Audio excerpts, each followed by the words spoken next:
Pembahasan hasil analisa dari Afterlight. Nah, sebenarnya Afterlight ini tidak perlu dibahas karena hasil analisanya itu dalam bentuk teks dan penjelasan langsung seperti ini. Kemudian di sesi berikutnya, di halaman berikutnya, ada beberapa hal yang kita ambil. Sebenarnya ini ada di Afta Indonesia, namun kita ambilkan, kita adopsi di Afterlight di satu halaman ini, dua halaman ya.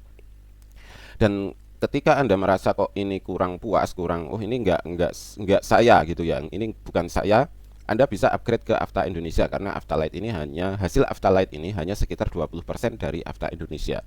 Jadi jauh lebih lengkap di Afta Indonesia karena ini Afterlight, Afta yang sifatnya cuma untuk light atau ringan gitu ya. Nah, kemudian normalitas itu diambil dari mana? Karena semuanya itu hanya dari pola, pola yang ada di sidik jari, otomatis kita hanya bisa membuat kesimpulan yang berdasarkan pola itu aja. Ada beberapa pola yang membuat seseorang itu berbeda dengan orang lain. Ada beberapa pola yang dimana ditemukan di salah satu 10 jari akan membuat dia berbeda dengan orang lain, maka disebut dengan normalitas. Jika nanti ditemukan pola itu, maka di sini tidak akan muncul normal ya. Jadi nanti ada kata-kata sendiri, bukan normal. Kemudian komunikasi lancar, penuh ide. Ini jelas ya, tidak perlu dijelaskan. Inisiatifnya baik, jelas juga. Kebosanan, menyukai suasana baru, artinya dia pengen selalu bergerak gitu kan ya. Jadi ini bisa ditafsirkan sendiri sebenarnya. Pendapat karena di hasil analisa itu langsung dengan apa itu aplikasinya gitu ya, bukan bukan mengambang-ambang. Kemudian menerima pendapat namun jaim, analisa terpengaruh oleh perasaan dan kepatuhan, bisa menjalankan tugas dan ketika sudah memahaminya bisa menginovasinya. Nah, ini hasil-hasil ini akan berbeda-beda terus tiap orangnya ya, kecuali memiliki pola yang sama persis.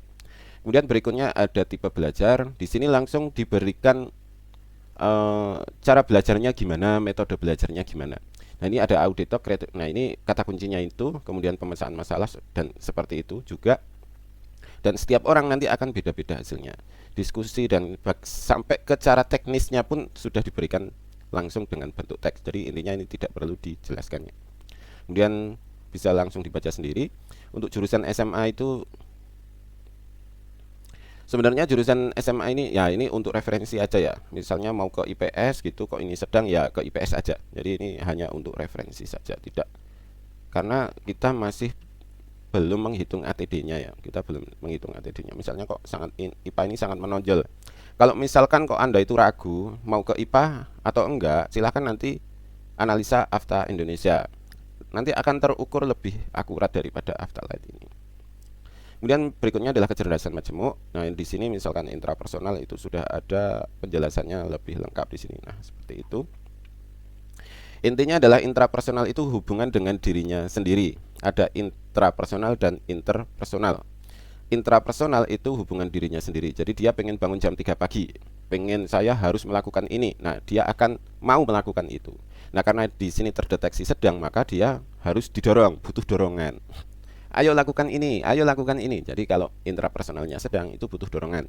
Tapi kalau intrapersonalnya itu sangat menonjol, kebalikannya, dia akan melakukan apapun sendiri. Jadi kalau enggak, walaupun didorong pun dia juga tidak akan melakukan. Kenapa? Karena dia punya prinsip sendiri gitu. Saya harus melakukan ini udah ada dalam pikirannya. Kemudian ada orang lain yang memberikan masukan, otomatis tidak akan diakui masukan itu atau tidak dilakukan. Kemudian di sini logika matematika jelas ya. Bahasa itu bagaimana membuat sebuah kalimat lebih enak dipahami, lebih mudah dipahami. Kan ada orang yang ngomongnya muter-muter, maksudnya apa nggak jelas. Jadi kalau bahasa ini bukan dimaksud ya. Bahasa itu adalah bisa membuat sebuah kalimat yang mudah dipahami, bukan mudah dimengerti. Beda lagi ya. Mudah dipahami, mudah dimengerti itu berbeda. Kalau mudah dimengerti itu nanti berkaitan dengan kemampuan berpikir. Kalau mudah dipahami itu kemampuan dalam menata bahasa, menata kalimat atau menata kata.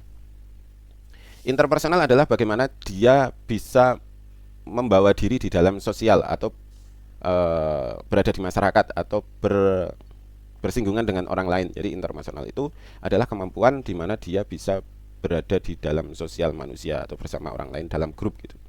Kemudian body kinestetis itu kemampuan otot besar. Jadi body kinestetis itu hampir sama dengan energi. Jadi energinya besar kalau menonjol ya. Kalau menonjol itu energinya besar, punya kemampuan lari, keseimbangan yang berhubungan dengan otot besar. Ototnya lebih kuat daripada orang-orang lain jika itu menonjol ya. Kemudian energinya juga lebih besar. Intinya kalau body kinestetis itu dibutuhkan untuk yang pengen jadi tentara, polisi, atlet, karate, ya intinya yang berhubungan seperti itu. Musikal itu minimal bisa membedakan nada. Jadi kalau karaoke itu enggak cuma baca teks. Jadi dia bisa memasuki irama itu lebih tepat. Intinya musikal itu adalah orang yang bisa memasuki irama saat karaoke lebih tepat. Itu aja. Jadi bukan orang yang langsung bisa main musik, itu enggak ya. Jadi enggak. Kemudian naturalis adalah orang yang bisa lebih ke pertanian, peternakan, perikanan, nah seperti itu. Orang yang menanam-nanam pohon itu hidup, itu naturalis. Kemudian visual 2D itu painting atau lukisan, visual 3D itu patung. Nah, biasanya visual 3D ini yang dibutuhkan untuk orang-orang sekarang ya. Karena apa? Karena orang sekarang itu lebih ke HP, membuat konten itu kan butuh visual 3D yang lebih besar. Sutradara, konten kreator game atau konten kreator video itu butuh visual 3D ini karena bisa menggabung-gabungkan antara video 1, video 2, video 3. Oh, ini video 3 itu harusnya berada di letaknya di tengah kayak gitu. Jadi bisa membayangkan skenario di dalam otaknya. Visual 3D. Kira-kira seperti itu.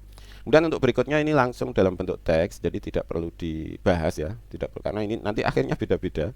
Kemudian untuk kelebihan dan kelemahan juga dalam bentuk teks seperti ini. Kemudian kelemahan juga dalam bentuk teks, jadi langsung bisa dibaca. Cara belajar juga dalam bentuk teks seperti ini. Jadi tinggal dibaca saja karena tiap orang beda-beda. Kemudian untuk pekerjaan itu juga ini pekerjaan tidak terlalu tidak terlalu fokus. Oh, kamu bisa ini, bisa ini, bisa ini ya.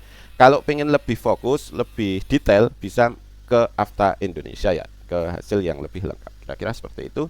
Terima kasih, selamat mencoba dan semoga sukses selalu.